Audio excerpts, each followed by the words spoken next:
नमस्कार. सखी सह्याद्रीच्या आजच्या भागात मी चैताली कानिटकर तुम्हा सगळ्यांचं अतिशय मनापासून स्वागत करते. समाजातील स्त्रियांच्या हक्कासाठी, स्वाभिमानासाठी आणि समानतेसाठी सातत्यानं अनेक वर्ष झटणारी स्त्री मुक्ती संघटना ही केवळ एक संघटना नाहीये, तर ही एक विचारधारा आहे, ही एक चळवळ आहे. खरं सांगायचं तर स्त्रियांवरचा अन्याय अत्याचार दूर करून स्त्रीला समानतेच्या प्रवाहात आणण्यासाठी हजारो वर्ष अनेक महिलांच्या जीवनामध्ये ते परिवर्तन करत अनेक समाजसुधारकांनी आपल्याकडे काम केलेलं आहे आणि त्याच्यातच स्त्री मुक्ती संघटनेचा वाटा सुद्धा अग्रगण्य आहे. स्त्री मुक्ती संघटनेनं अनेक महिलांच्या जीवनात परिवर्तन केलंय आणि याच वैचारिक आणि कृतिशील प्रवासामध्ये संपूर्ण आयुष्य अतिशय योग्य पद्धतीने व्यतीत करणारं, समर्पित करणारं असं एक ज्येष्ठ व्यक्तिमत्व आज आपल्या स्टुडिओमध्ये आहे. तसंच समकालीन विचारांची एक सखी जी या सगळ्या स्त्रियांना मुख्य प्रवाहात आणू इच्छिते, त्यांच्या समानतेसाठी हक्क मागू इच्छिते, ती स्त्री सुद्धा आज आपल्या बरोबर आहे. आज आपण दोन सखींशी संवाद साधणार आहोत, पण तो नेमका कोणत्या विषयावर ते बघून घेऊया. आज आपला विषय आहे संघर्ष ते सामर्थ्य, स्त्री मुक्ती संघटनेची वाटचाल. आणि ही वाटचाल तब्बल 50 वर्षांची वाटचाल आहे आणि ही वाटचाल नेमकी कशी झाली, काय होतंय, कशासाठी आजही स्त्रिया मेहनत करत आहेत, स्त्री मुक्ती संघटना काम करते आहे, या सगळ्यावर मार्गदर्शन करण्यासाठी आज आपल्या बरोबर आहेत स्त्री मुक्ती संघटनेच्या ज्येष्ठ कार्यकर्त्या, संस्थापक आणि आत्ताच्या अध्यक्ष ज्योतिताई म्हापसेकर. नमस्कार. नमस्कार. कार्यक्रमात आपलं मनापासून स्वागत करते. आणि आज या स्त्रीमुक्ती संघटनेसाठी समकालीन विचारांची एक सखी सुद्धा सक्रियपणे काम करते आहे, ती सुद्धा आज आपल्या बरोबर आहे. आज आपल्या बरोबर आहेत स्त्री मुक्ती संघटनेच्या अजून एक सदस्या अर्थात प्रज्ञा सराफ. नमस्कार. कार्यक्रमात आपलंही मनापासून स्वागत करते ताई. नमस्कार. आणि खरंच एक दोन नाही तर तब्बल 50 वर्षांचा हा जो प्रवास आहे तो नेमका कशा पद्धतीने झाला, काय पद्धतीने काम केलं गेलं, कशा एकत्र स्त्रिया या सगळ्या कार्यात आल्या, हे सगळं आज त्यांच्याकडून जाणून घ्यायचंय. पण तत्पूर्वी मी दोघींचाही थोडक्यात परिचय करून देऊ इच्छिते. खरं तर ज्योतिताई या आपल्या सगळ्यांनाच माहितीच आहेत, स्त्री मुक्ती संघटनेच्या संस्थापक सदस्य, आता तर त्या अध्यक्षा सुद्धा आहेत. मुलगी झाली हो हे जे नाटक आहे ते तुम्हा आम्हाला सर्वांना परिचित असणारं नाटक त्यावेळेला प्रत्येकाच्या घराघरात आणि प्रत्येक स्त्रीच्या मनामनात पोहोचलं होतं. ज्योतिताईंनी स्त्री मुक्ती संघटनेसोबत अनेक वर्ष काम केलेलं आहे आणि आत्ताही त्या काम करतायत. इतकंच नव्हे तर त्या उत्तम लिखाण सुद्धा करतात. त्याचबरोबर त्या ग्रंथपाल आहेत. फार महत्त्वाचं म्हणजे कचरा वेचणाऱ्या सखींसाठी कार्य करणारं हे एक महत्त्वाचं व्यक्तिमत्व. राष्ट्रीय आणि आंतरराष्ट्रीय स्तरावर अनेक पुरस्कारांनी त्यांना गौरवान्वित करण्यात आलेलं आहे. पुन्हा एकदा आपलं स्वागत करते ज्योतिताई. आणि आज आपल्या बरोबर आहेत दुसऱ्या सखी, स्त्री मुक्ती संघटना उपाध्यक्ष प्रज्ञा सराफ. त्यांचाही थोडक्यात परिचय करून देऊ इच्छिते. या विद्युत अभियंता असून मुंबई महानगरपालिकेमध्ये उपमुख्य अभियंता म्हणून सेवा देऊन त्या सेवानिवृत्त झाल्या 2025 मध्ये. 1984 पासून स्त्री मुक्ती संघटनेशी त्या जोडल्या गेलेल्या आहेत आणि या कार्यात त्यांचा सक्रिय सहभाग आहे. तसंच पथनाट्य, किशोरवयीन जिज्ञासा कार्यक्रम, पूर्ण वैवाहिक समुपदेशनातून स्त्री प्रश्नांवर जनजागृती करण्याचं काम सुद्धा त्या करत आल्या. 1985 पासून हुंडा नको ग बाई व संघटनेच्या इतर कलापथकामध्ये त्यांचा अग्रगण्य सहभाग दिसतो. पुन्हा एकदा प्रज्ञाताई आपलं स्वागत करते. आणि एकंदरच संघर्ष ते सामर्थ्य, स्त्री मुक्ती संघटनेची वाटचाल हाचा आपला सखी सह्याद्रीचा विषय. तेव्हा आता वेळ घालवता मी लगेचच सुरुवात करणार आहे ज्योतिताईंपासून की ज्योतिताई, खरंच आपण इतिहासात हे वाचलेलं असतं, आपलं नाव आम्ही इतिहासाच्या पुस्तकात वाचलेलं आहे आणि त्यावेळेला जो स्त्रियांचा संघर्ष होता त्या संघर्षाला एक उत्तम व्यासपीठ मिळवून देण्याचं काम स्त्री मुक्ती संघटनेने केलं. तर मला प्रश्न हा म्हणत आहे की आपण या कार्यात स्वतःला झोकून द्यावं किंवा मुळात हे सुरू करावं, ही जी वैयक्तिक प्रेरणा आहे ती कशी काय मिळाली, काय सांगाल? वैयक्तिक प्रेरणा 2 कारणांमुळे मिळाली. एक तर असं आहे की जेव्हा 1975 साल हे संयुक्त राष्ट्रसंघाने आंतरराष्ट्रीय महिला वर्ष म्हणून जाहीर केलं, ज्याला आता 50 वर्ष झाली आहेत, तर त्यावेळी अनेक लेख येत होते त्या निमित्ताने. आणि माझ्यासारख्या नोकरी करणाऱ्या, संसार करणाऱ्या बाईला असं वाटत नव्हतं की बाहेर काही फार अन्याय होतोय, कारण वैयक्तिक आयुष्यात काही तसं भेदभावाचा सामना करावा लागला नव्हता. वैयक्तिक कारण असं झालं की माझ्या आईचा फेब्रुवारी 75 मध्येच अपघाताने मृत्यू झाला आणि ती स्त्रीवादी होती, त्यामुळे तिच्या आयुष्याचा माझ्यावर खूप परिणाम झालाच होता. आणि त्याच वेळी हे सगळे लेखही येत होते. त्या लेखांनी, त्या वातावरणाने, त्या आकडेवारीने म्हणजे रोज एक हुंडाबळी होतो ही आकडेवारी मला तेव्हाच वाचायला मिळाली. तोपर्यंत काय म्हणजे त्या प्रश्नाविषयी इतकी काही फार माहिती येत नव्हती. वर्तमानपत्रात थोड्याशा बातम्या यायच्या तेवढंच, पण त्यामुळे या सगळ्याचा फार परिणाम झाला. आणि समविचारी मैत्रिणीही त्यावेळेला बरोबर आल्या. कोणी ट्रेड युनियनमध्ये काम करतोय, कोणी बँकेत काम करत होत्या. आणि 75 सालीच ऑक्टोबरमध्ये एक महिलांची मोठी परिषद पुण्याला झाली आणि हे सगळं निमित्त त्या माझ्या सहभागाला झालं. मला वाटतं हे निमित्त घडलं आणि म्हणूनच अनेक स्त्रियांच्या आयुष्यात परिवर्तन सुद्धा घडलं. आता हाच अगदी सेम प्रश्न सुद्धा मी प्रज्ञाताई आपल्याला विचारू इच्छिते, कारण आपणही खूप तरुण वयात या संघटनेशी जोडल्या गेल्यात आणि आतापर्यंतचा आपला हा सक्रिय सहभाग इथे आहे. मग आपलं नेमकं काय कारण ठरलं की संघटनेशी आपण जोडल्या गेलात? मी 1985 साली म्हणजे स्त्रीमुक्ती संघटनेच्या स्थापनेच्या 10 वर्षानंतर मी या चळवळीत सामील झाले आणि मला जी प्रेरणा मिळाली ती मुलगी झाली नाटकामुळे. कारण 1985 साली मुलगी झाली नाटकाचे खूप जोरात प्रयोग सुरू होते. त्याच्यावरती पेपरमधून खूप लेख येत होते, चर्चा होत होत्या की स्त्रीमुक्ती हे फॅड आहे, स्त्रीमुक्ती म्हणजे स्वैराचार, स्त्रीमुक्ती म्हणजे सिगरेट ओढणाऱ्या स्त्रिया, असे फोटो पेपरमधून तशा प्रकारची नाटकं येत होती. आणि त्यावेळेला मी इंजिनिअरिंगला च्या पहिल्या वर्षाला होते, परंतु हे सगळं मी वाचलं नव्हतं. हे मी नंतर वाचलं, कारण इंजिनिअरिंगला गेल्यामुळे एक डोक्यामध्ये आपला हवा असते की आपल्याला प्रोफेशनल कोर्समध्ये आपण गेलो आहे, आपली बुद्धिमत्ता वगैरे, त्यामुळे ह्या सगळ्याशी काही माझा तसा फार संबंध नव्हता. तर माझी मैत्रीण म्हणाली की पार्ल्याला मुलगी झाली नाटकाचा प्रयोग आहे. तर मी म्हटलं हे कसलं नाटक? ती म्हणली अगं तुला माहीत नाही का की हल्ली याच्यावरती खूप छान नाटक आहे आणि स्त्रियांच्या प्रश्नावरती आहे, तर आपण जाऊया. आणि आम्ही तिथे गेलो आणि अक्षरशः खचाखच भरलेला, जवळजवळ 10,000 लोक त्या हॉलमध्ये खचाखच भरलेली होती. आणि तेव्हा ते मी मुलगी झालं नाटक बघितलं आणि त्यातली शिक्षणाची गाडी चालली. या गाण्याने माझ्यावर खूप परिणाम केला आणि मला असं वाटलं की मला इंजिनिअरिंगला ॲडमिशन मिळाली हे माझं 10%च माझं बुद्धीचा भाग आहे, बाकी 90% हा समाजाने जी केलेली प्रगती आहे किंवा सामाजिक चळवळी ज्या झालेल्या आहेत किंवा माझा जिथे जन्म झाला, मला जी परिस्थिती लाभली त्याचा हा भाग जास्त आहे आणि तो सगळ्या मुलींपर्यंत मिळायला पाहिजे आणि आपण याच्यासाठी काम केलं पाहिजे. आणि मी मला आठवते की त्या गर्दीमध्ये हे नाटकानंतर डफ फिरवायचे स्त्रीमुक्ती संघटनेचे जे लोक कार्यकर्ते होते तेव्हाचे.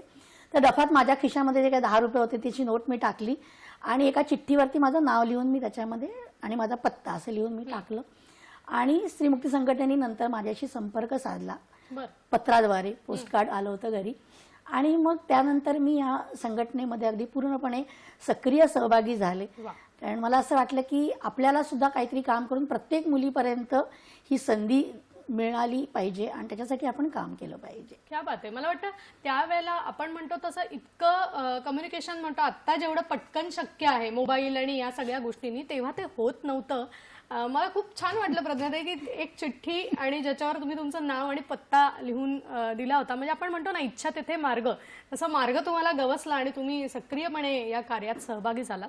खूप छान. मला वाटतं हेच त्यावेळेचं खूप मोठं काम आहे सगळ्याच समाज सुधारकांचं आणि सगळ्याच सामाजिक कार्यकर्त्यांचं, की त्यांचं कामच या पद्धतीने व्हायचं की अनेक लोक ते त्यांच्याकडे खेचले जायचे, ओढले जायचे आणि या कार्यात सहभागी व्हायचे. आता अर्थातच ज्योतिताई आपल्याकडे येणार आहे. तुम्ही मगाशी म्हणालात तसा की तो काळ खूप वेगळा होता. तुम्ही दररोज त्या बातम्या वाचत होतात हुंडाबळीच्या किंवा या पद्धतीने जाणाऱ्या, आणि एकंदरच स्त्रियांवरचे अन्य अत्याचार बघता त्यावेळेला समाजसुधारकांचं कार्य नक्कीच झालेलं होतं आणि परिस्थिती बदलायला सुरुवातही झाली होती. पण तरी सुद्धा स्त्रीमुक्ती संघटना सुरुवात करताना नक्कीच कुठली तरी आव्हानं तुमच्याही समोर आलेली असणार आणि मग त्याच्यातून मार्ग काढत काढत याची सुरुवात कशी झाली? एक असं आहे की भारतीय घटनेने स्त्रियांना समान स्थान दिलेले आहे, परंतु ते प्रत्यक्षात येत नाही हे आमच्या लक्षात आलं. आणि समाज सुधारकांच्या खांद्यावर आम्ही उभे होत हे तर आम्हाला माहीतच होतं, त्याचाही आम्ही अभ्यास केला होता. माझं जे पहिलं गाणं मी लिहिलं ते ज्योतिबांना वंदन करणारं लिहिलं, पण त्या शब्दाची, स्त्रीमुक्ती या शब्दाची अत्यंत टिंगल होत होती आता प्रज्ञा मिळेल तशी, की कुणापासून मुक्ती हवी आहे, नवऱ्यापासून हवी आहे का, संसारापासून हवी आहे का, तर ह्याची उत्तरं कशी द्यायची. तर आम्हाला ज्यांच्यापर्यंत पोहोचायचं होतं, म्हणजे विशेषतः ज्या निरक्षर स्त्रिया आहेत, ज्यांना मीटिंगला यायला वेळ नाही, ज्यांना सेमिनार्स ऐकायला वेळ नाही, ज्यांना हाच विचार समजून घ्यायचा आहे पण त्यांच्यापर्यंत कसं पोहोचायचं आहे आम्हालाही कळत नव्हतं. मग आम्ही गाण्यांचं कलापथक हा एक माध्यम निवडलं, पोस्टर एक्झिबिशन्स केली आणि भाषणं असं हे घेऊन आम्ही केवळ गावांमध्ये किंवा महिला मंडळांमध्ये असंच नाही तर आम्ही महाविद्यालयांमध्ये पण जायला लागलो आणि सगळ्या पातळीवर स्त्रीमुक्तीचा हा विचार कसा पोचवता येईल हा प्रयत्न आम्ही सुरू केला. त्याच्यानंतरची जी मी गाणी लिहिली ती जोडून आम्ही मुलगी झाली हो नाटकाचा प्रयोग केला. मी सुरुवातीला तुम्हाला आश्चर्य वाटेल की आम्ही जेवढ्या जणी थोड्या होतो तेवढ्याच प्रत्येक पात्राला आमचंच नाव आहे मुलगी झाली मध्ये. बरोबर. पण ते सुरू केल्यावर आमच्या असं लक्षात आलं की हे फार फटकन संवादासकट समाजाच्या मनातले प्रश्नच त्याच्यात मांडलेले आहेत आणि त्याची उत्तरं पण आहेत. गाणी पण लिहिताना हे म्हणजे इतरांची पण जी सगळी गाणी आम्ही केली त्यात फक्त प्रश्न नाही आहेत त्याची उत्तरं पण आहेत. कसं संघटित व्हायचं, का संघटित व्हायचं हे पण आहे आणि स्त्रिया म्हणून काय प्रकारचा अन्याय होतो तोही मांडण्याची आवश्यकता होती. तेही आम्ही आमच्या सगळ्या ह्या जे काही आमच्याकडे सामग्री होती पुस्तकं छापायला सुरुवात केली आम्ही. तर असं ह्या सगळ्यातनं आम्ही तो समाजापर्यंत आणि मुख्य म्हणजे पुरुषांपर्यंत सुद्धा पोहोचवण्याचा प्रयत्न करत होतो. नक्कीच. मला वाटतं आणि साहित्याचा जो स्पर्श झाला याला या संघटनेला तो खूप मोठा होता कारण साहित्याचा समाज मनावर होणारा परिणाम खूप मोठा आहे. आपल्याला एक फोन येतोय तो घेऊन आपण अर्थात पुढे जाऊया. शरयू देशपांडे आपल्याला वाशिवून प्रश्न विचारतात. नमस्कार. हॅलो. हॅलो, बोला. नमस्कार. मी नूतन महिला मंडळ वाशीहून बोलतेय, शरयू देशपांडे. पहिल्यांदा संघटनेचं अभिनंदन. खरं म्हणजे हा स्त्री शक्ती उपक्रम आहे आणि विविध उपक्रमातून जाणीव जागृती सुरू आहे. पण मला अजूनही काही ठिकाणी असं दिसतं की नवरा दारू पिऊन मारहाण करतो हे सांगायला महिला लाजतात किंवा वाईट वाटून घेतात. त्या एकमेकांशी संपर्क साधत नाहीत. याच्यावर आपण अजून काय उपाय करू शकतो प्लीज सांगाल का? नक्कीच. शरयूताई, आपलं अभिनंदन की आपणही एका नूतन महिला मंडळाशी त्या जोडल्या गेल्यात आणि त्यांनी तुमचं अभिनंदन केलेलं आहे. ही मुळात सखी अतिशय प्रेरक आहे आणि त्यांचा प्रश्न असा होता, मला वाटतं आता मी प्रज्ञाताई आपल्याकडे येते, की त्यांचा प्रश्न हा होता की आजही समाजामध्ये काही कुटुंबामध्ये जे पुरुष आहेत ते घरी दारू पिऊन येतात आणि त्यांच्यावर होणारा अन्याय आहे त्या घरातली सखी इतरांना सांगायला अजूनही धजत नाही, असं आत्ताही होतं आहे. तर मला यांच्याच प्रश्नाला जोडून आपल्याला प्रश्न हा विचारायचा आहे की त्यावेळेला जसं ज्योतिताई म्हणाल्या की लिखाणाच्या माध्यमातून असेल, नाटकाच्या माध्यमातून असेल, की त्या समाजात स्त्रियांवर होणारा अन्याय कशा कशा पद्धतीने आपल्याला दाखवता येईल याच्यासाठी लिखाण, नाटकाचा आधार घेतला गेला. आज या सगळ्या घटकांपर्यंत पोहोचायचं असेल किंवा अशा सखीपर्यंत पोहोचायचं असेल की जिच्यावरचा अन्याय दूर करण्याची आज गरज आहे, जिला उभं राहण्याची गरज आहे, तर आज परिस्थिती बघताना सगळी कार्यपद्धती बदलायला लागते, उपक्रमांचं स्वरूप बदलावं लागतं. तर काय वाटतं याच्याविषयी, काय सांगा? म्हणजे जसं ज्योती म्हापसेकरांनी सांगितलं की आम्ही गाणी, नाटक याद्वारे लोकांपर्यंत पोहोचत होतो. आज आपल्याकडे आणि स्त्रीमुक्ती संघटनेने ना सगळ्या माध्यमांचा पूर्णपणे वापर केलेला आहे जाणीव जागृतीसाठी, कार्यक्रमांसाठी.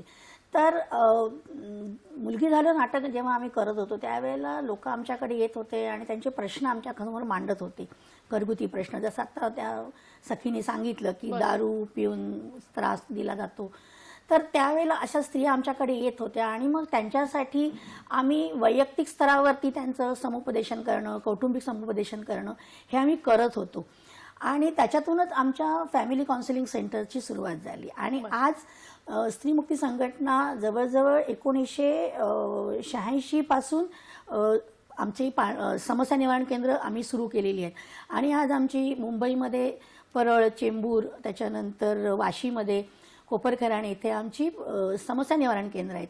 तसंच आम्ही त्याच्याबरोबर व्यसनमुक्तीसाठी सुद्धा आम्ही काम करतो आणि हे तर करतोच, परंतु जसं तुम्ही म्हणाल तसं आता नवीन युगामध्ये डिजिटल प्लॅटफॉर्म वापरता येतात. लोकांपर्यंत आपल्याला गाणी व्हिडिओच्या स्वरूपामध्ये यूट्यूब चॅनेलद्वारे लोकांपर्यंत आपण पोचू शकतो. तर अशा वेगवेगळ्या साधनांचा वापर करून आपण काम करू शकतो. नक्कीच. आणि मला वाटतं शरयूताई म्हणाला तसं की आज कुठल्याही सखीने घाबरून राहण्याची गरज नाहीये. असा अन्याय असेल तर स्त्रीमुक्ती संघटनेशी जरी संपर्क साधता आला तरी नक्कीच तुमची मदतही त्यांना होऊ शकते. नक्कीच मला वाटतं या विषयावर आपण अशीच चर्चा पुढे सुरू ठेवणार आहोत. पण आत्ता वेळ झाली एका छोट्याशा विश्रांतीची, तेव्हा आपण कुठेही जाऊ नका, आम्ही लगेचच परत येतोय. पाहत रहा सखी सह्याद्री.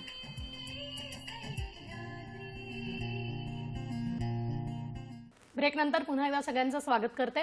संघर्ष ते सामर्थ्य, स्त्रीमुक्ती संघटनेची वाटचाल हा सखी सह्याद्रीचा आजचा विषय आहे आणि आपल्याला मार्गदर्शन करतायत ज्योती हापसेकर मॅडम आणि प्रज्ञा सराफ मॅडम. ब्रेकपूर्वी आपल्याला शरयूताईंनी एक प्रश्न विचारला होता ज्याच्यावर प्रज्ञाताईंनी आपलं मत व्यक्त केलं. आता मला अर्थातच ज्योतिताई आपल्याकडे यायचंय, यात काय आपण जोडू इच्छिता का? मला असं वाटतं की जसं आत्ता प्रज्ञाने सांगितलं की शेकडो कार्यकर्ते मुलगी झाल्यावर नाटक बघून आमच्यात सामील व्हायला लागले, पण त्या सगळ्यांना काय नाटकात काम करणं शक्य नव्हतं. म्हणजे तरी मी असं सांगेन की जवळजवळ 500 बायकांनी आजवर मुलगी झाल्यामध्ये काम केलं असेल, कारण इतके प्रयोग झालेत. पण त्याच वेळेला इतरांना ज्यांना काम करायचं होतं त्याच्यासाठी मी वेगवेगळे उपक्रम सुरू केले आणि समस्या निवारण केंद्र हा त्यातला एक उपक्रम. तो सुद्धा केवळ मुंबईत नाही तर मुंबईच्या बाहेर, म्हणजे जवळजवळ आमचे 11 आत्ता समस्या निवारण केंद्र आणि अक्षरशः 50,000च्या वर बायकांना आम्ही मदत केलेली आहे. लहान मुलांना मदत केली, म्हणजे कस्टडीला पाहिजे ते महिलांना. त्याच्या आता तर आमच्याकडे वृद्धांची खूप प्रकरणं यायला लागली आहेत. बापरे. तर त्यामुळे या प्रकारची मदत आमच्या कार्यकर्ते अत्यंत निर्लसपणे हे काम करतायत. आता काय झालं की या संदर्भात आम्ही जे जे काही मागण्या करत होतो, म्हणजे मुलगी झाली हो मधून सुद्धा किंवा इतरही चळवळ म्हणून, तर मी मग पाळणाघरं सुरू केली. कारण पाळणाघरं ही चांगली चालायला पाहिजेत. जर बायका आज मुंबईमध्ये जवळजवळ फक्त 25% बायका वर्कफोर्समध्ये आहेत, तर इन्फ्रास्ट्रक्चरच नाही आहे बायकांसाठी. पाळणाघरं पाहिजेत सगळीकडे, ज्याच्यासाठी जागा दिली पाहिजे. नाही तर आमच्यासारखी एक संघटना आयुष्यभर एका जागेसाठीच प्रयत्न करत राहील. तर अशा जागा दिल्या पाहिजेत आणि त्या घराजवळ असल्या पाहिजेत, कारण मुंबईत मुलांना ट्रेनमधनं वगैरे आणणं पण अशक्य आहे. आणि ती चांगली चालवली पाहिजे, त्याला ट्रेनिंग पाहिजे, त्याला नियम पाहिजेत. कशी चालवते कोणीतरी असं होता कामा नये, कारण ती फार मोठी सोय आहे. आणि त्याच्याबरोबर पोळी भाजी केंद्र वगैरे हे सगळं कसं काय चालवता येईल याबद्दलचं आम्ही सरकारला जवळजवळ 40,000चा अर्ज त्यावेळेला दिला होता 87 साली.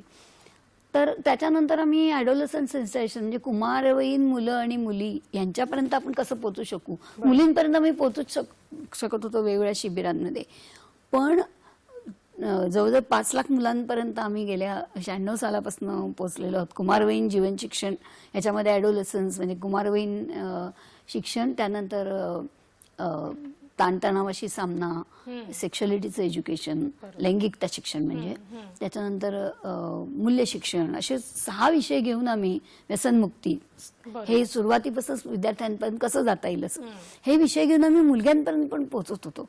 मला वाटतं आणि हे स्त्रीमुक्ती संघटनेचं काय म्हणतो आपण, बहुआयामी स्वरूपापैकी एकच एक विषय न ठेवता सखीशी निगडीत असणारे सगळेच प्रश्न हाताळणं आणि त्याच्यावर उपाययोजना करणं. आपण परत त्याच्याविषयी बोलूया, पण एक फोन घेऊन आपण मग पुढे जाऊया. आपल्याला श्रीकृष्ण बोर्डे जालन्याहून प्रश्न विचारतात. नमस्कार. Hello hello hello. हा नमस्कार सर, बोला, प्रश्न विचारा आपला. मी तिथे बोर्डे बघा, गोल्डे बोर्डे आले. बरं बरं. गोल्डे करा, गोल्डे. हो हो, आपला प्रश्न विचारा. मी असं आता आमच्याकडे पण अशा बरेचसे जे आता सखी जे मापसेकर मॅडम जे काम करतात स्त्री संघटनेमध्ये स्त्रीच मुक्ती करण्यासाठी, तर पुरुषाला याच्यात सदस्य होता येतं का? बर, नक्की. मी हा प्रश्न त्यांच्यापर्यंत पोहोचवते. हा, मला स्वतःला म्हणजे सहभागी व्हायचंय त्याच्यामध्ये. बर, तर काही करता येते का? काय करता येईल का? नक्की, हा प्रश्न आपण त्यांना विचारूया. मला वाटतं त्यांचा प्रश्न खूप चांगला आहे आणि प्रज्ञाताई, मी आपल्याला हा प्रश्न विचारू इच्छिते की एक पुरुष असून सुद्धा त्यांचं असं म्हणणं आहे की त्यांना स्त्रीमुक्ती संघटनेशी जोडलं जायचंय. मला वाटतं ज्योतिताई, हा आपण सुरू केलेल्या पूर्ण संघटनेचं आपलं यश असं म्हणायला हरकत नाही की आज हा या संघटनेशी जोडलं जाऊन काम करण्याची त्यांची इच्छा आहे. तर आपण काय मार्गदर्शन कराल की त्यांना जोडलं जाता येईल का आणि मग कशा पद्धतीने त्यांनी जोडलं जावं, काय सांगाल? मला वाटतं की स्त्रीमुक्ती संघटने ही जी संघटना आहे ती पितृसत्ताक पद्धतीच्या विरोधात आहे. त्यामुळे ज्यांना ही पितृसत्ता मान्य नाही ते कोणीही या संघटनेचं काम करू शकतात. त्यामुळे ते पुरुष म्हणजे ते पुरुष आहेत म्हणून काम करू शकत नाहीत असा काही हे नाही. तर ते सुद्धा आमच्या संघटनेबरोबर काम करू शकतात किंवा ते ज्या ठिकाणी राहतात जालन्यामध्ये तिथे जे काही स्त्री चळवळीचं काम चालू असेल, स्त्री संघटनांचं काम चालू असेल, त्याला ते जोडून घेऊ शकतात. आमचे जे काही उपक्रम आहेत ते त्यांच्या भागात जर त्यांना सुरू करायचे असतील, तसं ज्योतिताईंनी सांगितलं जिज्ञासा आहे, शाळांमध्ये मुलांशी संवाद साधणं असेल किंवा फॅमिली काउन्सिलिंग सेंटर किंवा ज्या पाळणाघरांसाठी काही ॲडव्होकसी करायची असेल तर जे काही काम स्त्रीमुक्ती संघटना करते ते त्यांना त्यांच्या भागात करायचं असेल तर जरूर ते आमच्याशी संपर्क साधू शकतात आणि आम्ही त्यांना जरूर त्यांच्या भागामध्ये त्यांना काम सुरू करण्यासाठी मदत करू शकतो. नक्कीच मला वाटतं हे खूप महत्वाचं आहे, कारण मगाशी म्हणाले तसं की ही एक विचारधारा आहे आणि कृतिशील विचारधारा आहे. याच्यात जो विचार आपल्याला पटतोय, जो स्त्रीमुक्ती संघटनेचा आहे, ते अगदी सहज सहभागी होऊ शकतात. ज्योतिताई, आपल्याकडे येते की आपण मगाशी म्हणालात तसं की स्त्रीमुक्ती संघटना ही फक्त एकाच विषयावरती केंद्रित न होता स्त्रियांच्या सगळ्याच प्रश्नांवर काम करत करत पुढे आली आणि नक्कीच या संघटनेने अनेक यशाचे टप्पे बघितले. जशी आव्हानं तुम्ही पेललेली आहेत, अनेक संकट तुमच्या समोर त्यावेळेला होती आणि अडचणीकडून मार्ग काढत आपण पुढे आलात, तर यशस्वीतेचे कोणते कोणते टप्पे आपण अनुभवलेत, काय सांगाल? त्याला यशस्वीता म्हणायचं की नाही मला माहिती नाही, पण मला असं वाटतं की मुलगी झालेली जी डिमांड होती ती बघून आम्ही महाराष्ट्रात स्त्रीमुक्ती यात्रा, पहिली स्त्रीमुक्ती यात्रा आम्ही 1985 साली काढली. बर. आणि 65 म्हणजे स्त्री पुरुष आमच्याबरोबर पहिल्यापासून खूप मोठ्या प्रमाणावर पुरुष कार्यकर्ते आहेत. मुलगी झाली बघून खूप तरुण मुलं आमच्याकडे आली की आम्हाला हे काम करायचंय आणि त्यांनी विविध उपक्रमांमध्ये, आता जिज्ञासामध्ये जवळजवळ 50च्या म्हणजे 50-50 होते, 50% तरी पुरुष होते आणि पुरुषांची म्हणजे मुलग्यांची बोलताना पुरुषांनीच बोलावं असा आमचा आग्रह होता. तर म्हणजे विशेषतः सेक्शुअलिटी एज्युकेशन किंवा ती उदाहरणं सगळी जी देताना पुरुष असेल आणि असे खूप पुरुष आले. आणि तेवढंच नाही तर मुलगी झाली सोडल्यास बाकीची जी आमची इतर नाटकं आहेत, हुंडा नको गो बाई, बापरे बाप, या इतर नाटकांमध्ये सगळे पुरुष होतेच. म्हणजे असं नाही की ते फक्त म्हणजे मुलगी झाली हे फक्त स्त्रियांचं नाटक आहे. पण ह्या यात्रांना आम्हाला महाराष्ट्रात प्रचंड प्रतिसाद मिळाला आणि हा प्रतिसाद पुरुषांकडनंही होता. आणि त्याच्यानंतर ती यात्रा केवळ आम्ही पश्चिम महाराष्ट्रातच नाही काढली, तर पहिली पश्चिम महाराष्ट्र, विदर्भ, मराठवाडा, कोकण, उत्तर महाराष्ट्र आणि नंतर तर आम्ही सगळं हिंदी अनुवाद करून आम्ही सगळेजण उत्तर प्रदेशमध्ये पण गेलो होतो. अरे वा. तर या प्रकारचं काम म्हणजे ह्या यात्रा ज्याच्यामध्ये हा विचार समाजापर्यंत पोहोचवण्याचा प्रयत्न झाला ते खूप महत्वाचं आहे असं मला वाटतं त्यावेळी. बरोबर. आणि मला वाटतं हे खूप महत्वाचं तुम्ही म्हणाले की सगळीकडे म्हणजे क्षेत्र विस्तारात तुम्ही अगदी उत्तर प्रदेश पर्यंत जाऊन आणि ज्याला जे करायचं ते आमच्याकडे येऊन करू शकतो. कुणाला लिखाण करायचं तर आमचं मासिक आहे प्रेरक ललकार 1986 पासूनचं, मग कोणी लिहू शकतं, कोणी गाणं म्हणू शकतं, कोणी पाळणाघरात काम करू शकतं. ज्यांना काउन्सिलिंग सेंटरमध्ये अनेक व्हॉलेंटियर्स लागतात, कारण गृहभेटी असतात. आपल्याकडे कसं कुटुंबाशीच लग्न लागतं ना, मग सासू सासरे सर्वच लोकांना भेटावं लागतं आणि समुपदेशन करण्यासाठी किंवा काही काही वेळेला सामाजिक हस्तक्षेप करण्यासाठी म्हणजे आता आम्ही वस्तीमधनं कम्युनिटी काउन्सिलर्स तयार करतोय. हां, म्हणजे त्यांच्यामुळे आम्हाला वस्तीमध्ये जाताना म्हणजे वस्तीमध्ये जी बाई आहे तिला बळ देण्यासाठी त्या कम्युनिटी काउन्सिलर्सचा आम्हाला नक्की उपयोग होतो. तर अशा प्रकारे काही काही गोष्टी आम्ही नव्याने केल्या. खूप पुस्तकं छापली, म्हणजे जवळ 30 एक पुस्तकं सगळ्या स्त्रीमुक्ती चळवळीच्या प्रश्नांवर आम्ही छापली. म्हणजे आम्ही काय केलं की जे आम्ही केलं ना त्याच्यावर आम्ही पुस्तक छापलं की ते सगळ्यांकडे ते काम पोहोचावं, लिखित स्वरूपात पोहोचावं. तर म्हणजे समस्या निवारण केंद्र काढल्यावर आम्ही त्याच्यावर ते कसं चालवायचं याच्यावरचं पुस्तक काढलं, कायदे काय त्याच्यावरचं पुस्तक काढलं, मग पाळणाघरं कशी चालवावी त्याच्यावरचं पुस्तक काढलं. असं विविध प्रकार ते आम्ही लोकांपर्यंत ते पोहोचवणं, म्हणजे केवळ नाटक नाही, केवळ गाणी नाही, पण हेही सगळं पोहोचवणं हे एक महत्वाचं आमचं काम आहे असं मी मानते. शिवाय आम्ही म्हणजे वेगवेगळी प्रशिक्षण आयोजित केली, म्हणजे जसं जिज्ञासाचं प्रशिक्षण आहे किंवा कचरा वेचकांबरोबरचं प्रशिक्षण, त्याची आम्ही पण पुस्तकं मॉड्यूल्स म्हणतो ज्याला आपण, ते सगळे आम्ही पब्लिश करून लोकांना दिली. कारण आम्हाला असं वाटतं की सगळ्यांपर्यंत ते पोहोचलं पाहिजे. आम्हाला काही त्याचा कॉपीराईट करायचा नव्हता की आमचं आहे असं नाही, तर सगळ्यांपर्यंत पोहोचावं आणि त्यांनी त्याप्रमाणे स्त्रियांच्या प्रश्नावर काम करावं हा आमचा एक उद्देश होता. आणि नक्कीच म्हणूनच तर ही संघटना आज इतके वर्ष सातत्यानं सुरू आहे आणि काम करते आहे. आपण एक प्रश्न घेऊन पुढे जाऊया. आपल्याला सुवर्णा आडाव प्रश्न विचारतात पुण्याहून. नमस्कार. हॅलो हॅलो हॅलो सुवर्णाजी. नमस्कार मॅडम. नमस्कार. पण नमस्कार. नमस्कार. माझा असा प्रश्न होता. हॅलो, बोला बोला, येतोय आपला आवाज, प्रश्न विचारा. Okay okay. मला असं विचारायचं होतं पुण्यामध्ये ही आहे का संस्था? बर. आणि मॅडम संस्थेशी जोडलं जायला काय? तर मग आपल्या पुण्यामध्ये आहे काही संघटना? बर. मी विचारते त्यांचा प्रश्न आहे की पुण्यामध्ये संघटना काम करते आहे का आणि त्यांना जर जोडलं जायचं असेल तर कशा पद्धतीने जोडलं जाता येईल, काय सांगाल? पुण्यामध्ये स्त्रीमुक्ती संघटनेचं काम चालू आहे. जसं ज्योती म्हापसेकरांनी सांगितलं जिज्ञासा, तर आमच्या पुण्यामध्ये जिज्ञासाच्या कार्यशाळा आम्ही शाळांमधून घेतो. तिथे आमच्या शाळांमधून आमचे काउन्सिलर्ससुद्धा असतात की ते शाळांमध्ये तिथेच मुलांशी बोलणं, मुलांचे प्रश्न समजून घेणं, मुलांना बऱ्याच वेळेला स्वतःचं एक संवाद साधण्यासाठी फक्त व्यक्ती हवी असते. तर अशा प्रकारे आमच्या 10 शाळांमध्ये आमचे काउन्सिलर्स आहेत.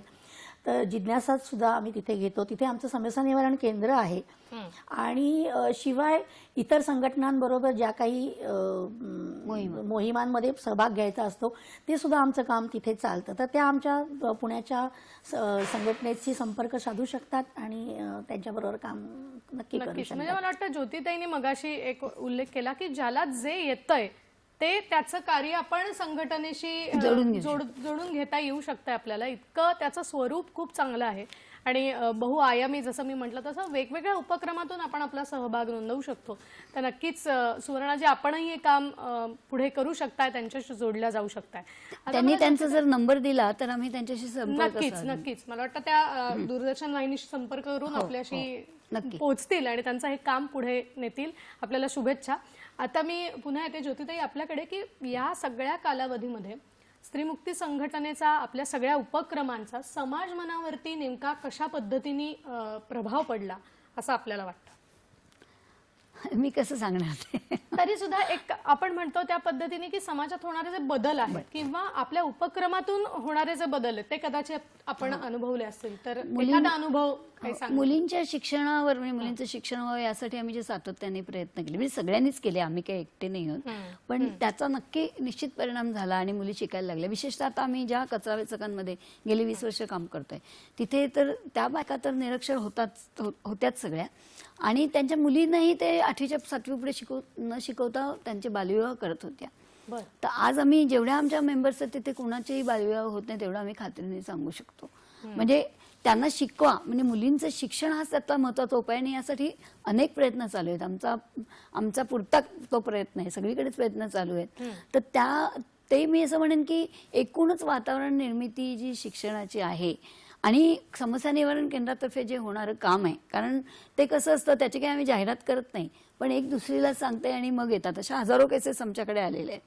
तर त्या बायकांना यावंसं वाटणं आणि बोलत्या व्हा हे जे आव्हान आहे ते तुम्ही येऊन बोलणं, तुमचे प्रश्न मांडणं, हे जे बायका करायला लागल्या, म्हणजे याच्यापूर्वी कसं होतं अन्य बायका चुपचाप सहन करायच्या आणि याच्यातले सगळे कायदे बदलाची जी कामं आहेत ना त्याच्यात आम्ही खूप काम केलं. म्हणजे अगदी 80 सालचा मथुरा बलात्कार कायद्यानंतरचे जो ब्रिटिश कायदा होता जुना 100 वर्षाचा, तो हुंड्याचा कायदा, अर्थातच कित्येकदा आपल्याला दिसतात ना की कायदे पुढे आहेत आणि समाज मागे आहे.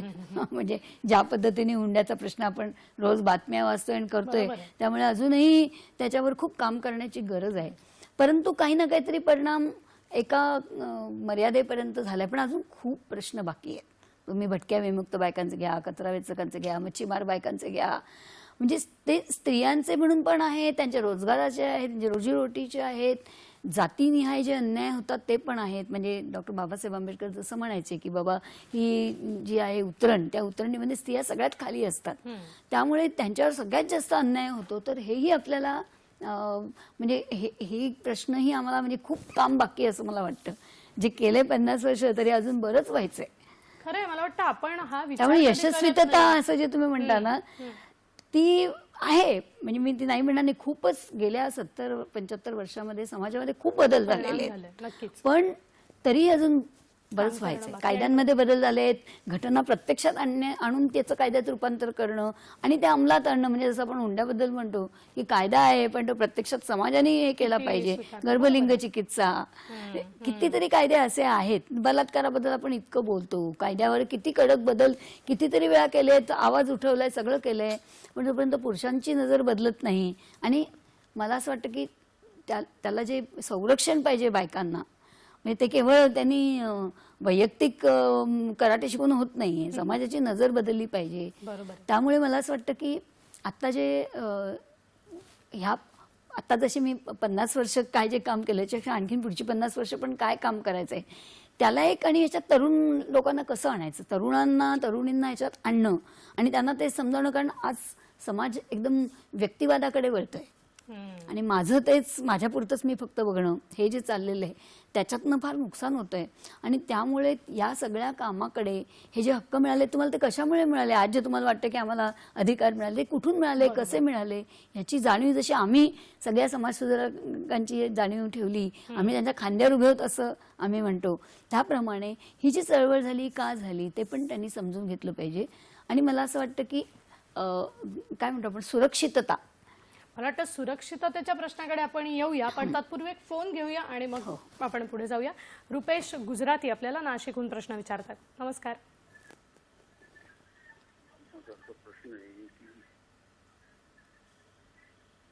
आम्ही रुपेश गुजराती बोलतोय. बोला बोला, प्रश्न विचारा. माझा असा प्रश्न आहे की मॅडम, सध्या स्त्रीमुक्ती म्हणजे या गोष्टीवर जास्त जोर दिला जातो की मानसिक छळ, गुंडाबंदी, परंतु हल्ली आपण बघतोय की सध्याच समाजामध्ये खूप कमी अंतराने विवाहापूर्वी फारकत होते.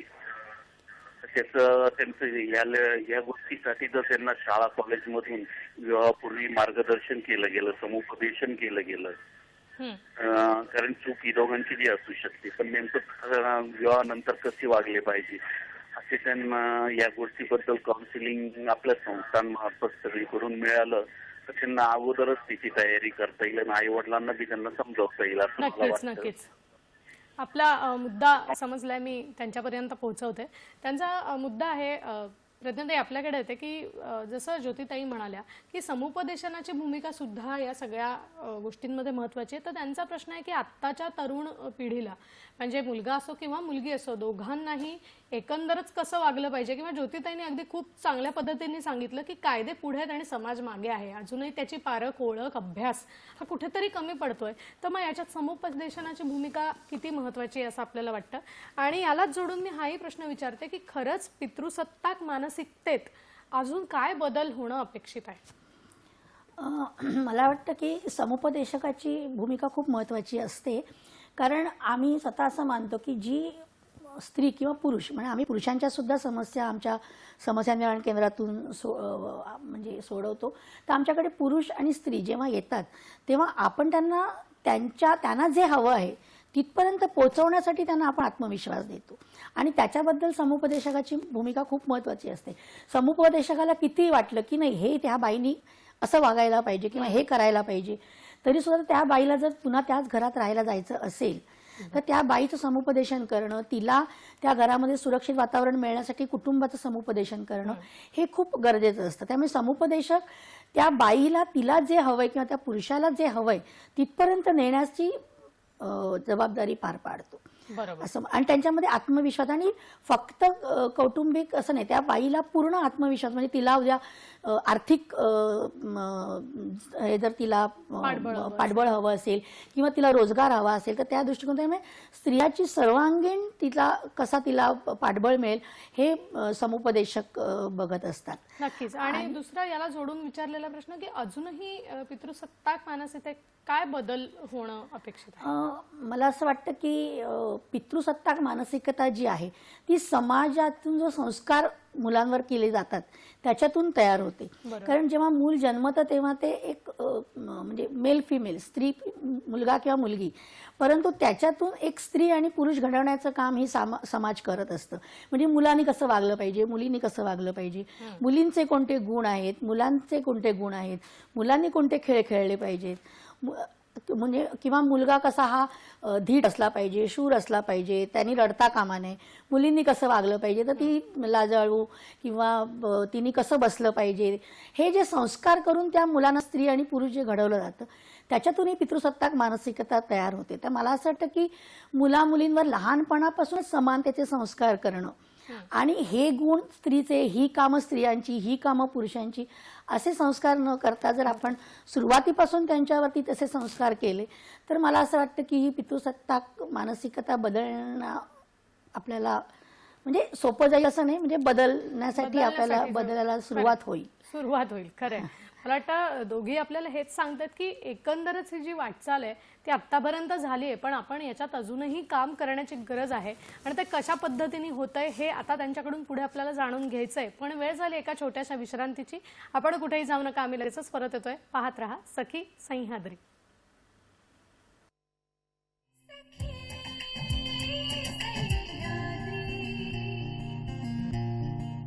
ब्रेक नंतर पुन्हा एकदा सगळ्यांचं स्वागत करते. संघर्ष ते सामर्थ्य, स्त्रीमुक्ती संघटनेची वाटचाल हा सखी सह्याद्रीचा आजचा विषय आहे आणि मार्गदर्शन करण्यासाठी आज आपल्या बरोबर आहेत ज्योतिताई म्हापसेकर आणि प्रज्ञाताई सराफ. मला वाटतं आता मगाशी आपण एका विषयावर बोलत होतो आणि त्याच जो अतिशय महत्त्वाचा विषय आहे त्याच्याकडे मी येते ज्योतिताई, की आज स्त्री घरातून बाहेर पडली आहे, बऱ्यापैकी शिक्षण तिला मिळालेलं आहे, ती नोकरी करायला लागली आहे, पण तिच्या येण्या जाण्याच्या वेळा, ती कशा पद्धतीने म्हणजे कुठल्या वेळेला घरी येते, काय होतंय, हे सगळे प्रश्न फार महत्त्वाचे ठरतात ज्यावेळेला स्त्री सुरक्षिततेचा प्रश्न आपल्या समोर येतो. तर एकंदरच स्त्री सुरक्षिततेच्या दृष्टिकोनातून स्त्रीमुक्ती संघटना आजही खूप चांगल्या पद्धतीने काम करते, तर ते कशा पद्धतीने काय सांगा? असं आहे की स्त्रीची सुरक्षितता असं आपण जेव्हा म्हणतो तेव्हा मला असं वाटतं की ह्याचा अनेक अंगाने विचार व्हायला पाहिजे. म्हणजे समजा अगदी छोट्या मुलींपासनं ते आज आपण बघतो म्हातारीबाई पण काही रस्त्यावर किंवा इथे सुरक्षित नाही. तर ह्याच्यात 2-3 गोष्टी आहेत. एक तर सुरुवात तशी करायची तर ती कुटुंबात पण सुरक्षितता आणि कुटुंबात लोकशाही हवी हा एक मुद्दा आहे. त्याचबरोबर जगात सुद्धा शांतता हवी. म्हणजे एकूणच जर जगात असुरक्षित वातावरण असेल, मी आज आपण बघतो जिथे तिथे युद्ध चालू आहेत, वांशिक धार्मिक जातीय दंगली होतात, तिथे सगळ्यात जास्त त्याचा परिणाम हा स्त्रियांवर आणि लहान मुलांवर होतो. त्यामुळे स्त्रियांची चळवळ ही कायमच जागतिक शांततेच्याच बाजूनी आहे, पण ती समाजात पण पाहिजे शांतता, केवळ जागतिक नाही. कारण बायकांना पण हिंसक बनवण्याचे प्रयत्न चालू येतात की बायकांनी हातात शस्त्र घ्यावी आणि बायकांनी मग शस्त्रानेच मारामारी करावी. त्याऐवजी त्यांना सुरक्षित वातावरण कसं मिळेल ह्याच्याबद्दल आपण जास्त प्रयत्न केला पाहिजे असं मला वाटतं. आता ह्याच्यामध्ये 2-3 पैलू आहेत ते मी सांगते. एक तर असं फक्त आपण हे घेऊया, फोन येतोय म्हणून तुम्हाला बरं, थांबवलं. ठीक आहे. आपण शिवानंद वसेदार यांचा फोन घेऊया आणि मग पुढे जाऊया. नमस्कार. हॅलो शिवानंद सर, बोला. नमस्कार मॅडम. माझा प्रश्न असा आहे, काही ठिकाणी महिला किंवा नोकरीला किंवा कामाच्या ठिकाणी लैंगिक अत्याचार किंवा मानसिक छळ वगैरे झाला असतो, मग त्यांनी घाबरून जातात की त्यांच्यावर तक्रार केली की आपल्याला सुद्धा जीवाची भीती वाटते, काहीतरी तक्रार त्यांनी केलेलं ते असं भीती वाटते. मग त्यासाठी काही दिवसानंतर त्यांनी तक्रार करायचं असेल तर आपण मग कोणत्या संघटनेमार्फत आपण गेले तर आपल्याला लवकर न्याय मिळेल, याबद्दल काय तुम्ही मार्गदर्शन कराल असा माझा प्रश्न होता मॅडम. नक्कीच सर, आपला प्रश्न आपण घेऊया. फक्त तत्पूर्वी ज्योतिताईंकडून एक सुरक्षे संदर्भातले आपण पैलू आधी समजून घेऊ, मग आपल्या प्रश्नाकडे येऊया. काय सांगा? असं आहे की केवळ म्हणजे कित्येक वेळा कसं होतं की मुलींना कराटे शिकवा, मुलींना म्हणजे मुलींनी कणखर असलंच पाहिजे, म्हणजे त्याबद्दल काही हेच नाही, पर्यायच नाही त्याला. पण त्याचबरोबर केवळ कराटे शिकवून किंवा हे करून हे प्रश्न सुटणार नाही, ते केलंच पाहिजे, स्वसंरक्षण आलं पाहिजे. पण त्याचबरोबर समाजाने सुरक्षितता दिली पाहिजे आणि शासनाने पण दिली पाहिजे. नक्कीच. आणि ती सुरक्षितता कशी मिळणार, तर ती वेगवेगळ्या ह्याने मिळू शकतं. जसं निर्णय जागा आपण बघतो की ज्या सगळ्या असुरक्षित आहेत बायकांसाठी, आपल्याला कळतं, बाई म्हणून आपल्याला एक 6 सेन्स पण येतं त्याच्यावर की अरे हे काही सुरक्षित नाहीये म्हणून. तर ते ओळखतात जशा बायका तशा त्या शासनाने पण ओळखल्या पाहिजेत. या सगळ्याचा म्हणजे ज्या आज इतक्या मोठ्या प्रमाणावर जे आता अत्याचाराच्या बातम्या येत आहेत, बरोबर, त्यामुळे पुढच्या 50 वर्षाची वाटचाल कशी असावी, ती कशी असली पाहिजे या संदर्भात स्त्रीमुक्ती संघटनेने नाही, स्त्रीमुक्ती चळवळीतल्या अनेक संघटनांनी महाराष्ट्रातल्या एकत्र येऊन या डिसेंबरमध्ये आता 20-21-22 एक मोठी परिषद मुंबईत बोलावलेली आहे. ह्या परिषदेचं काम वर्षभर चालू आहे, ते काय आता नाही चालू झालं, वर्षभर चालू आहे, ज्याच्यामध्ये सेफ्टी ऑडिट हा एक मोठा मुद्दा घेतला होता. आणि ते सेफ्टी ऑडिट एकाच वेळेला महाराष्ट्रातल्या त्याचे जे तपशील आहे तो प्रज्ञा सांगेलच, परंतु ते होणं हे फार महत्वाचं आहे असं मला वाटतं. आणि बीजिंग कॉन्फरन्सने एक घोषणा दिली होती की look at the world through women's eyes, म्हणजे स्त्रियांच्या नजरेने जगाकडे बघा. तर हे कसं बघायचं, स्त्री सुरक्षित आहे की नाही तिथे हे पुरुषांना पण कळायला पाहिजे. तर ते समाज सुरक्षित होईल आणि मग बायकांना भीती वाटणार नाही जायला. पूर्वी मला असं आठवतं की एक अशी अत्याचाराची केस झाल्यावर एका नेत्यांनी सांगितलं की कशाला बायकांनी 7च्या नंतर घराच्या बाहेर पडायला पाहिजे. त्याच्यावर आम्ही म्हटलं की सगळ्या पुरुषांना मग घरात ठेवा, मग आम्ही जाऊ 7च्या नंतर बाहेर. तर या प्रकारे आपल्याला संपूर्ण वातावरण कसं स्त्रियांसाठी सुरक्षित असलं पाहिजे हे त्या सेफ्टी ऑडिटचं महत्वाचं नक्की. होतं. मला वाटतं सेफ्टी ऑडिट तुम्ही म्हणाल तसं आपण प्रज्ञाताईंकडून समजून घेऊया. काय सांगाल याविषयी? जसं स्त्रीमुक्ती संघटनेला या 50 वर्ष पूर्ण झाली, तशीच भारतातल्या स्त्रीमुक्ती चळवळीला, कारण 1975 सालानंतर अनेक संघटना स्थापन झाल्या, काम करायला लागल्या, त्या सगळ्यांना यावर्षी 50 वर्ष पूर्ण त्या चळवळीला. आणि त्यानिमित्ताने महाराष्ट्रातल्या अनेक संघटना एकत्र येऊन महाराष्ट्र स्त्रीमुक्ती परिषदेची स्थापना केली 1 वर्षापूर्वी. आणि गेले वर्षभर त्याच्यामध्ये सगळ्या विविध संघटना महाराष्ट्रभर हा विचार पोचवण्याचं आणि पुढच्या 50 वर्षाचे काय प्रश्न असतील आणि आत्तापर्यंत आपण काय केलं ह्याचा आढावा घेत होत्या. त्याच्यामध्येच 3 वेगवेगळ्या मोहिमा या महाराष्ट्र स्त्रीमुक्ती परिषदेने घेतल्या. त्याच्यात एक होतं सेफ्टी ऑडिट. आणि यामध्ये आपण महाराष्ट्राच्या 36 जिल्ह्यांमध्ये सेफ्टी ऑडिट केलं.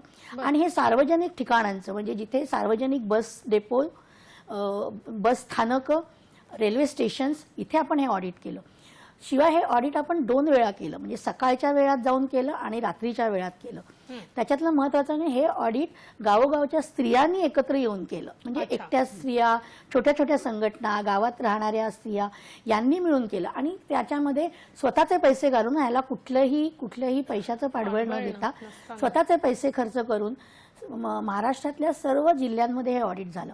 आणि या ऑडिटमध्ये म्हणजे बस डेपो असेल तर तिथे अंधाऱ्या जागा कुठल्या, कमी प्रकाशाच्या जागा कुठल्या, CCTV आहेत का, ते वर्किंगमध्ये आहेत का, ते बघितले जातात का, स्त्रियांसाठी विश्रांती स्थान आहे का, जर रात्री उशिरा बस आली तर बायकांना थांबण्यासाठी काही जागा आहे का, किंवा बायकांना दुसऱ्या ठिकाणी जाण्यासाठी काही सोय आहे का.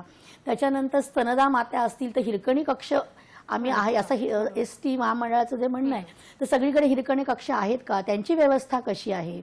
किंवा रेल्वे स्टेशनवरती जी काही टॉयलेट्स बायकांसाठी असतात ती जवळ आहेत का खूप लांब आहेत. म्हणजे समजा एखाद्या बाईला खूप लांब जावं लागलं तर मग ते निर्मनुष्य आहे का, एकदम प्लॅटफॉर्मच्या टोकाशी आहे का.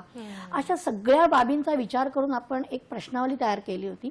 आणि अगदी म्हणजे खरंच कौतुकास्पद आहे की सगळ्या गावोगावच्या बायकांनी ती प्रश्नावली भरली, स्त्रियांबरोबर चर्चा केली की तुम्हाला कसं वाटतं. आणि मला वाटतं आम्हाला हे विचारायचं की याच्यातून काय आपल्याला नक्की उत्तर मिळालं आहे. फक्त आपण एक प्रश्न घेऊन या उत्तराकडे घेऊया. आपल्याला मंगल आपटे पुण्याहून प्रश्न विचारतात. नमस्कार. हॅलो. नमस्कार. नमस्कार, बोला. हा, मला असा प्रश्न विचारायचा की खेडेगावातलं वातावरण आणि शहरातलं वातावरण हे खूप फरक असतो, तर त्या बाबतीत आपण काय सांगू शकाल. आणि पूर्वीच्या काही जरा शाखा बिखा असायच्या, त्यामुळे मुलांना शाखेत पाठवलं जायचं, तर त्यामुळे मुलांवर छान संस्कार व्हायचे. आई पण बरोबर घेऊन जायची मुलांना, तर त्या बाबतीत आपण पुढलं काय मार्गदर्शन करू शकाल. नक्कीच मंगलताई, आपल्या प्रश्नाकडे येऊया. फक्त मला वाटतं प्रज्ञाताई, आपण ज्या ऑडिट बद्दल बोलत होतो ते आपण आधी पूर्ण करून घेऊ. काय सांगाल? तर मी असं सांगत होते की हे आपण ज्या 36 जिल्ह्यांमध्ये ऑडिट केलं त्याच्यातून आपल्याला बरेचशाच गोष्टी लक्षात आल्या की CCTV असतात पण वर्किंग नसतात, हिरकणी कक्ष असतात पण तिथे सगळं सामान ठेवून ते बंद ठेवलेले असतात. किंवा काही ठिकाणी तर असं आम्हाला पोलीस असं म्हणाले की रात्रीच्या वेळेला ऑडिटला गेलं तेव्हा फक्त पुरुष पोलीस होते. तर आम्ही विचारलं स्त्री पोलीस नाहीत का, तर ते म्हणाले म्हणजे जरा थोडंसं हे, ते म्हणाले की स्त्री पोलिसांची कोण संरक्षणाची जबाबदारी घेणार, त्यामुळे आम्ही रात्री फक्त पुरुषच पोलीस. म्हणजे स्त्रिया पोलीस जर सुरक्षित नसतील तर सामान्य स्त्री काय. किंवा काही स्टेशन्सवरती हेल्पलाईन नंबर्स नाहीत, तेव्हा आम्ही जर स्टेशन मास्तरांना विचारलं तर ते म्हणाले ट्रेनमध्ये आहेत ना. तर आम्ही म्हटलं पण ट्रेनमधून एखादी बाई रात्री उतरली आणि तिला जर काही त्रास झाला तर तिला नंबर पाठ असणार आहे का तो. तर मग ते म्हणाले नाही आता हे स्टेशनचं रिनोव्हेशनचं काम चालू आहे, ते पूर्ण झालं की आम्ही लावू. तर मग आम्ही म्हटलं की मग ऍडव्हर्टाइजमेंटचे बोर्ड लावलेले आहेत ते कसे आधी लागले. म्हणजे असे खूप वेगवेगळे अनुभव त्याच्यामधून आले. आणि मला असं वाटतं की प्रज्ञाताई, तुम्ही म्हणाला तसं की या सेफ्टीतून समाजाने आता तुम्ही जे काही मुद्दे मांडलेत आणि आपला कार्यक्रम जो कोणी बघतायत त्या प्रत्येक पुरुषाने आणि स्त्रीने हा विचार करणं आणि त्याची दाददखल घ्यायला लावणं हे खूप आवश्यक आहे. आणि असं जर झालं, प्रत्येक स्त्री पुरुषाने हे जर केलं, तर मला वाटतं हे ऑडिट सोपं होईलच, पण त्याबरोबर सुरक्षिततेचा प्रश्न सुद्धा जो आपण म्हणतोय तो महत्वाचा आहे, तो होईल. आणि मला वाटतं की हे सगळे प्रश्न आता याच्या पुढे जेव्हा ऑडिटचा रिपोर्ट होईल तेव्हा तो शासनापुढे, पोलिसांपुढे आणि समाजापुढे सुद्धा. कारण मगाशी जे मी म्हटलं की स्त्रियांच्या नजरेने जगाकडे पहा, तो ते पुरुषांनी पण बघणं आवश्यक आहे. ते ह्या सेफ्टी ऑडिटचे आहे. मनुस्मृती नको संविधान हवे ही पण एक मोठी मोहीम आम्ही घेतली होती. मला वाटतं आणि त्याच्यात तुम्ही म्हणलात तसं किती ती प्रश्नावली आहे. म्हणजे आपण कदाचित ना आपल्या डोक्यात हे प्रश्न येत नाहीत बरेचदा, पण तो बारकाईनं विचार केला गेला. आणि तुम्ही म्हणालात तसं की खेडेगावातल्या महिलांनी सुद्धा हे ऑडिट केलं. तर आता मंगलताईने एक प्रश्न विचारला होता की ही ना तफावत कुठेतरी दिसते खेडेगावात आणि शहरांमध्ये. आणि पूर्वी त्या म्हणाल्या तसं की शाखा किंवा संस्कार वर्ग चालायचे जिथे मुलांवर मुलींवर समानतेचे संस्कार व्हायचे. आज कुठेतरी या पूर्ण मोबाईलच्या डिजिटल युगात म्हणता येईल हे सगळं कुठेतरी मागे पडतंय. तर याच्याविषयी आपल्याला काय वाटतं? आणि त्यांचा एक मगाशी शिवानंद सरांनी आपल्याला एक प्रश्न विचारला होता, तर तो मी दोघींना विचारू इच्छिते की एखाद्या ठिकाणी, कामाच्या ठिकाणी जर स्त्रियांवरती काही विनयभंग झाला किंवा त्यांचा मानसिक छळ होत असेल आणि जर त्यांना तक्रार करायची असेल तर ती त्यांनी कुठे पटकन करावी की ज्याचं निवारण अतिशय तातडीने होऊ शकेल? काय सांगाल ज्योती? ते असं आहे की कामाच्या ठिकाणी लैंगिक अत्याचार हा एक खूप मोठा विषय आहे. आणि तो भौरी देवीवर जे, पण तो कसा आहे की कायद्याचं इतकी स्लो असते वाटचाल की भौरी देवीची केस कधी झाली, 97 साली निकाल लागला, नियम आले 2013 मध्ये. आणि आता त्यामुळे कंपल्सरी झालंय की सर्व आस्थापनांमध्ये सरकारी किंवा खाजगी अशा समित्या, पॉश म्हणतात त्याला, त्या समित्या असल्याच पाहिजेत. आणि असंघटित, आता आपल्याकडे बहुतेक बायका असंघटित क्षेत्रातच आहेत, फार थोड्या संघटित क्षेत्रात मी आहेत. तुम्हाला मगाशी प्रश्न विचारणार होते, जेव्हा तुम्ही कचरा वेचणाऱ्या बायकांचा किंवा विमुक्त जमातींचा उल्लेख केला, खरंच अनेक क्षेत्र असंघटित आहेत आणि तिथे स्त्रिया आहेत. त्यात जिल्हा तालुका पातळीवर सुद्धा कमिट्या स्थापायला पाहिजेत आणि त्यांच्याकडे बायकांनी जायला पाहिजेत. पण ही माहिती त्यांच्यापर्यंत पोहोचवणं आणि एक धनदांडगेशाही किंवा राजकीय प्रेशर्स आपण बघतोय की ती कशी येतात की त्या तक्रारींची कोणी दखलच घेत नाही, असंही होतं. तर या दृष्टीने सगळ्या स्त्रियांच्या संघटनांनी एकत्र येऊन त्या स्त्रीला बळ देणं हा पण एक महत्वाचा मुद्दा आहे. कारण कायदा आहे म्हणून कायदा आहे, पण त्याच्यापर्यंत जाण्यासाठी आणि नवीन नवीन कायदे पण गरज आहे. म्हणजे असं नाही की जुने झालेत कायदे ते सगळे, जसं आम्ही 50 वर्ष कायद्याची लढाई केली तशी नवीन पण याच्यावर घटनेचे निकष लावून हे आपण केलं पाहिजे. नक्कीच. मला वाटतं प्रज्ञाताई आपल्याकडे येते की एका कला पथकामध्ये सुद्धा आपण नाटकांमधून कामं केलेली आहेत. तर ह्या कलेने, स्त्रीमुक्ती संघटनेच्या कार्यामध्ये साधारण कलेने कशी काय प्रेरणा घेतली किंवा दिली असं आपल्याला वाटतं? स्त्रीमुक्ती संघटनेचं कलापथक हे खूप मोठं एक काम आहे. आणि मला वाटतं 1975 साली जेव्हा संघटनेने काम सुरू केलं त्यावेळेला स्त्रियांच्या प्रश्नावरती छोटी छोटी गाणी म्हणून त्या बायकांसमोरपर्यंत पोहोचत होत्या. आणि तेव्हापासून आज 2025 सालापर्यंत सातत्याने हे कलापथकाने काम केलेलं आहे. आणि या कलापथकामुळे, म्हणजे जसं म्हापसेकर मॅडमने सांगितलं की या कलापथकामुळे अनेक कार्यकर्ते स्त्रीमुक्ती संघटनेशी जोडले गेले. माझ्यासारखे खूप तरुण मुलं मुली या चळवळीशी जोडले गेले. स्त्री पुरुष समानतेचा विचार हा काही वेगळा विचार नाही, तो आपल्या प्रत्येकाशी जोडलेला आहे. हे या कलापथकामुळे, मुलगी झाल्यामुळे, छोट्या छोट्या गाण्यांमुळे लोकांपर्यंत पोहोचले. त्याच्यानंतर रेशनिंग सारखे प्रश्न, ह्या प्रश्नांवरती सोपी सोपी गाणी स्त्रीमुक्ती संघटनेनी, ज्योती म्हापसेकरांनी लिहिलेली आहेत. तर ह्या सगळ्यामुळे हा प्रश्न लोकांसमोर पोहोचण्यासाठी खूप चांगलं ते माध्यमाचा वापर झाला असं मला वाटतं. आणि ह्या कलेच्या माध्यमामुळे स्त्रियांना सुद्धा जाणीव झाली. म्हणजे मला असं आठवते की मुलगी झाल्याच्या प्रयोगानंतर आम्हाला एक पत्र आलं होतं निनावी की माझं बालविवाह केला जातोय आणि मला तुमची मदत हवी आहे. आणि त्या पत्त्यावर काही पत्ता वगैरे नव्हता, पण स्त्रीमुक्ती संघटनेच्या समस्या निवारण केंद्रांनी त्याच्यावरचा पोस्टाचा पत्ता शोधून त्या मुलीचा बालविवाह, म्हणजे मला असं वाटतं की कलापथकामुळे माणसावरती खूप चांगला, जास्त लवकर परिणाम होतो. आणि हुंडा नको गं बाई नाटकाच्या पण असं आहे की हुंडा नको गं बाई नाटकानंतर सुद्धा अनेक स्त्रिया आमच्याकडे यायच्या. आणि हुंडा नको गं बाई नाटकानंतर आम्ही बऱ्याच जवळजवळ 1000 मुलांनी त्यावेळेला शपथ घेतली होती की आम्ही हुंडा देणार नाही आणि हुंडा घेणार नाही. आणि नक्कीच मला असं मला वाटतं वाटतं हे कला पथकाचं फार महत्वाचं श्रेय आहे. आता खरं तर विषय खूप मोठा आहे आणि तुम्ही दोघेही खूप चांगलं बोलताय, पण तरी आपल्याकडे वेळेची मर्यादा आहे. तेव्हा ज्योतिताई आपल्याला विचारू इच्छिते की या सगळ्या वाटचालीची आंतरराष्ट्रीय स्तरावर सुद्धा नोंद घेतली गेली, गौरवलं गेलं, पण आज या निमित्तानं आजच्या पिढीला या लढ्यासाठी जर काही भूमिका घ्यायची असेल तर ती थोडक्यात त्यांनी काय घ्यावी हे आम्हाला अगदी थोडक्यात सांगा. एकतर स्त्री पुरुष समानतेचा विचार हा मनात रुजला पाहिजे आणि तो स्त्रियांच्याही रुजला पाहिजे, केवळ पुरुषांच्या नाही, हे नाही. बरोबर. त्यामुळे दोघांनी त्यावर जास्त विचार केला पाहिजे. आणि मला असं वाटतं की एकूणच म्हणजे शासन या दृष्टीने सुद्धा विचार केला, म्हणजे शासनावर कुठल्या मागण्यांचा आपण दबाव आणला पाहिजे.